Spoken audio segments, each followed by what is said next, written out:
So part 2 here. I'm going to go ahead and just delete the one there. Let's just make sure that we have this set up. So I have just the image itself. For the idea for the first tutorials, in essence, to try to go back to the first tutorial. The first part of this assignment is to use the color information, the pixel information, from the image to drive a paintbrush or a drawing tool. So it's almost like going to the very first assignment that we did, kind of an interactive drawing tool. But this time we're going to make it a little smarter by using some image information, even if we don't display the image on the screen. So let's talk about that. Okay, so maybe what we'll do is circle, let's see, width divided by 2, and height divided by 2, and I think let's make this like minus 200.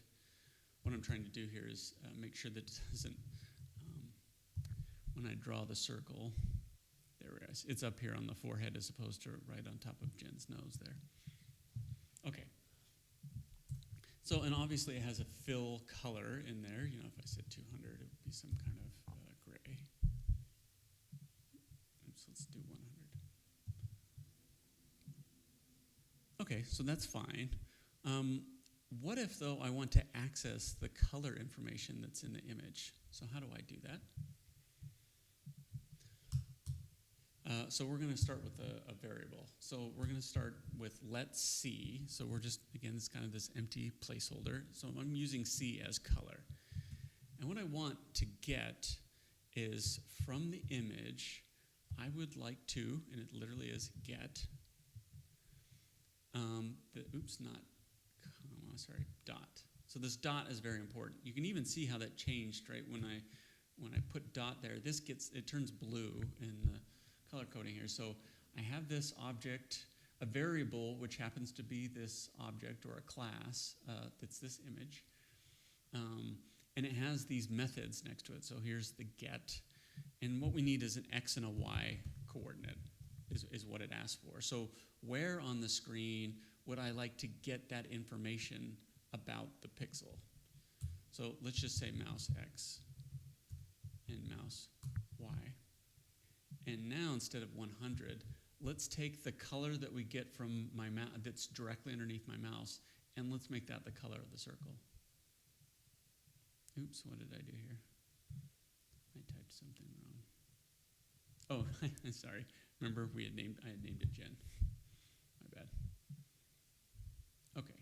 So you can see, and I think I joked about this in class, that we've created basically a color picker, right? When you choose a color in Photoshop, it runs around, and in essence, the code is saying, hey, what's the color of a pixel anywhere on the screen that I'm going to use? In this case, you know, it's the just over the image itself, right? So I could choose a color in here if I wanted to. And because nothing's selected, I'm not getting any fill. That's kind of interesting, actually. They've coded that in there that way. Okay. Okay, so this get function is really important.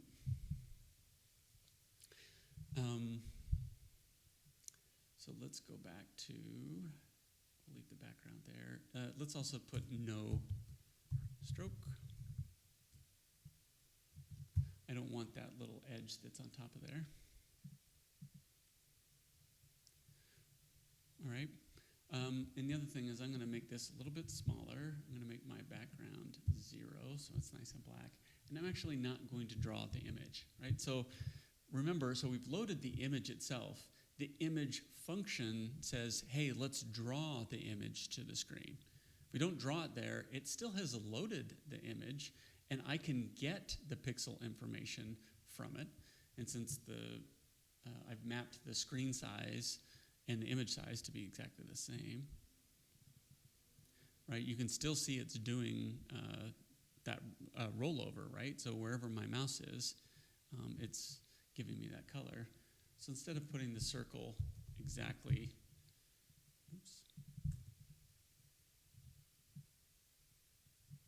at a fixed position, let's let it be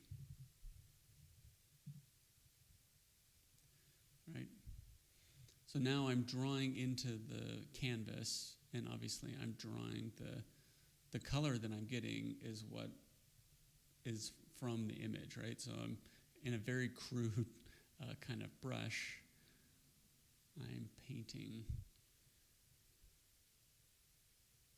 this image with Jen in here, right? So this is kind of a quick, not the quickest way to do this, right? So it's just putting this inside of there.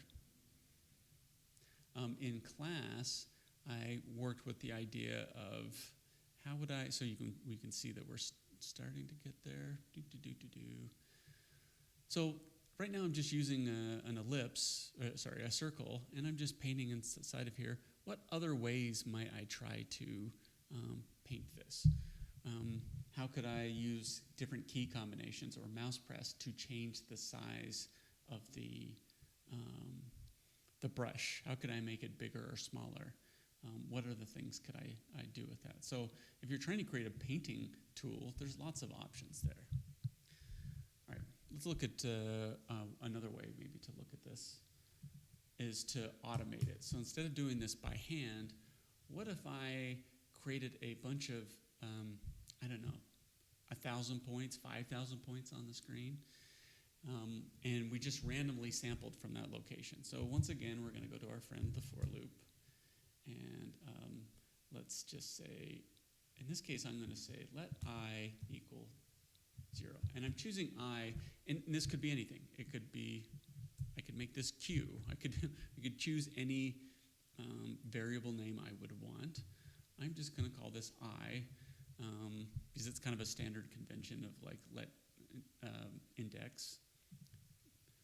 And then I'm going to do I is less than, we'll just say 1,000, I plus plus. So let's put this in here. Let me format that a little bit.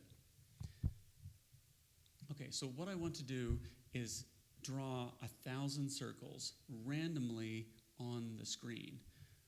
I also want those circles to have the color that's at that exact same location. So the color corresponds, right? So if I get, maybe I should say, I'm going to sample the image in 1,000 places, and then I'm going to draw a circle directly on top of that place that I sample.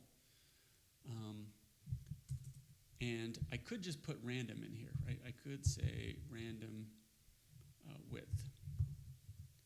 Oops. And I could say random, if I could spell tonight. H-I-G-H-T, there we go. Right, so these would give me random positions, and I could do the same down here. The problem is this random wouldn't match that random. So I think this is, so here's I don't want to say a higher level function, but thinking about what actually is being generated in these randoms and this order of operations. So if I get a random width and I get a random height, okay, so let's just make something up and say, well, I bet the width is 334 and the height is 451, right? These are random numbers. Well, if I put these same randoms down here, so I get a random width and I get a random height, maybe this one will be 120 and 893, or 92. So this is going to look weird if I draw an ellipse that has a color in the wrong spot. It's not going to match up as far as like the image itself. So I need to find a way to get the same random for both this function that I'm going to run here and this one here. So because I have a for loop, the first thing I need is a random number. So I need a random width or random x, right?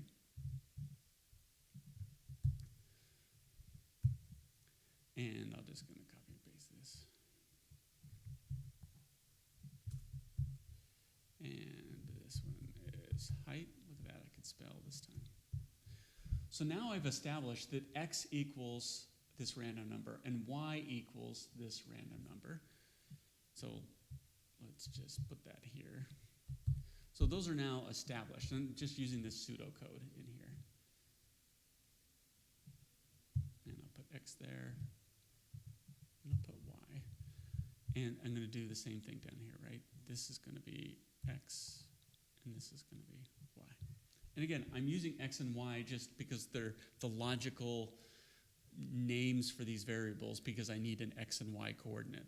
I could name them anything, right? But it's, again, I can see sometimes students have been a little confused about that the variable has to be hard fixed in some of these, right? This could be g and t, right? And I could use that as my coordinates, but obviously it just doesn't, you want to use names that are appropriate for what you're trying to do. So I need an x and y coordinate. That's why I'm going to name those variables. So I start this loop.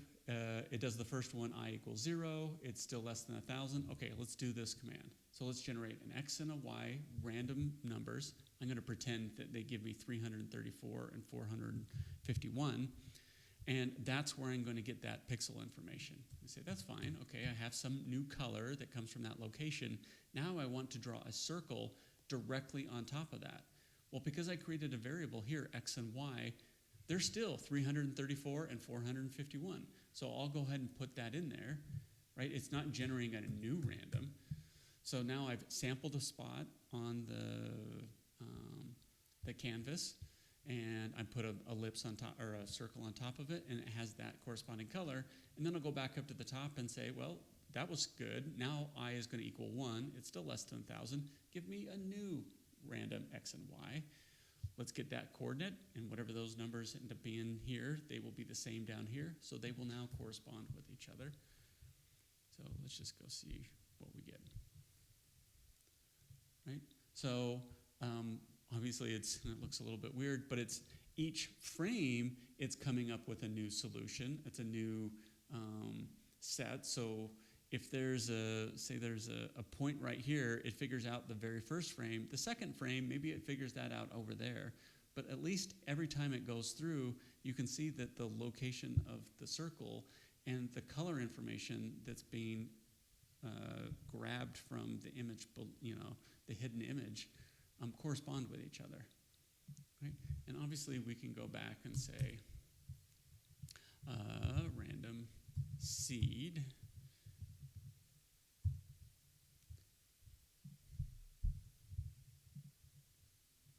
Right? And you can see right now, you can see the image doesn't look the same. That's because before it was continually drawing in new locations, so it was filling in the image.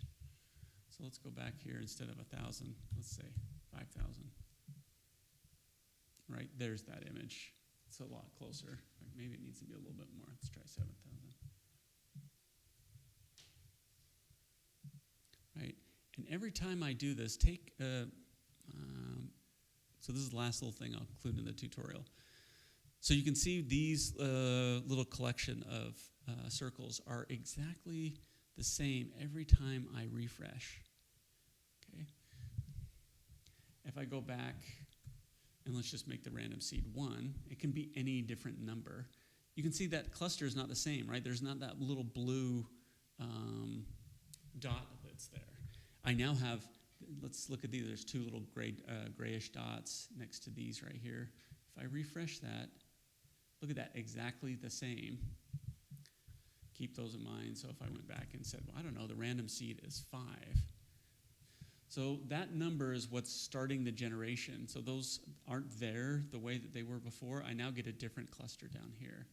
So I'm going to come back to that in a later tutorial, just the idea of how we can kind of, each time we refresh it, we get maybe a random value in the random seed, but the random seed, every frame, keeps the random number generator generating the same sequence of random numbers, which means we get the same random result. It's kind of a weird way to say all that, but it's very important to understand.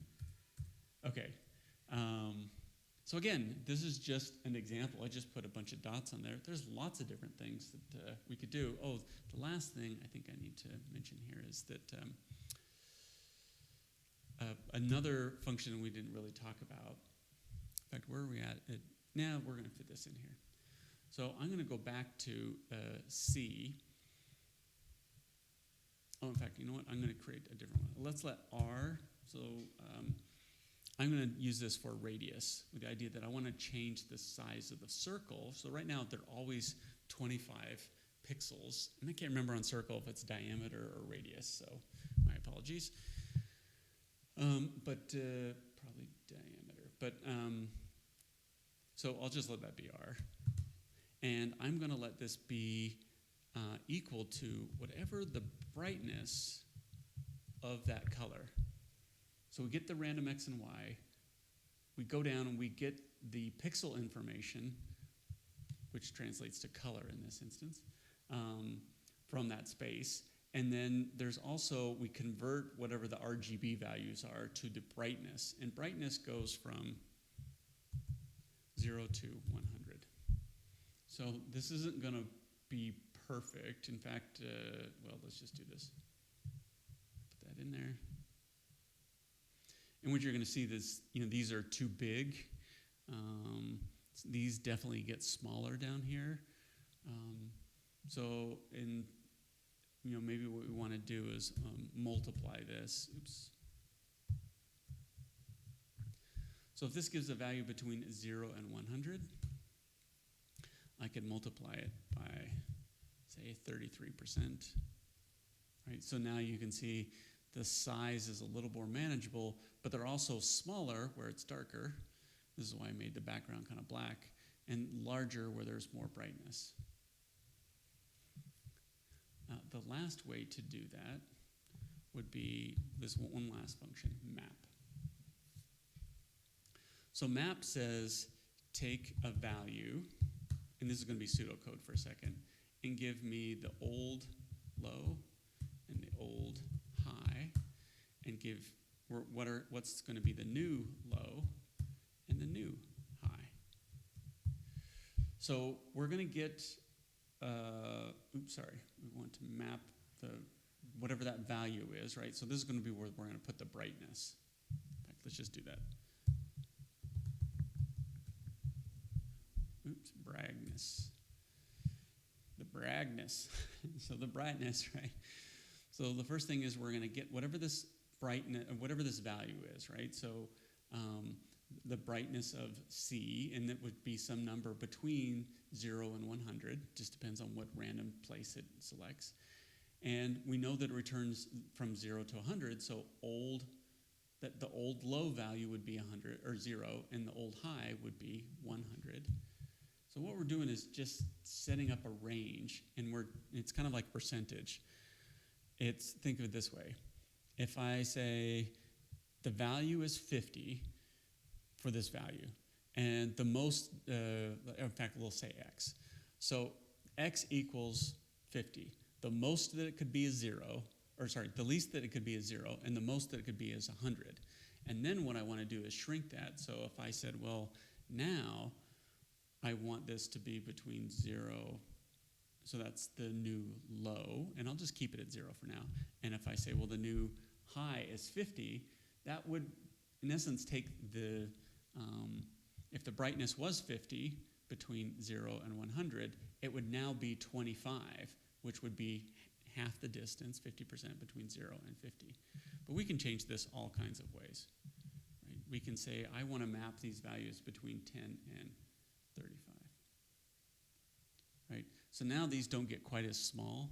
In fact, I think I want to make these more like 5. Let's make these 25. Right? So now these are a little more manageable. They don't get too big, but the ones over here in the dark don't get too small. I think before they were getting too small. So we can map it that way. So the brightness is, again, some pixel values that we can look at. And so if you have experimented with this, I guess the next thing is, where do you go from here? How do you do a grid? How do you use this on some cubes instead of circles? How does that change how you might lay those out? Right now I'm just doing it randomly. There are more organized ways to do this, right? Okay. That was a long one. It's another, so much to cover. So these first tutorials are recaps, and a lot of the code here is giving you a sense of, well, this is what I want to do. And my hope is that you will build from this and how you would want to make a painterly image using the image, so it's less like a photograph. The next tutorial that I'll get to is going to be more about the photographic side of that. And in that tutorial, I'm not going to cover this as in kind of a step-by-step. I'm going to kind of break it down to some ideas. So I want to make sure that you understood GET and some of these clearly. The next one is maybe just talking about some of the ideas related to it, but I'm not going to flesh it out so that it does the whole complete example. Okay. I'll see you soon.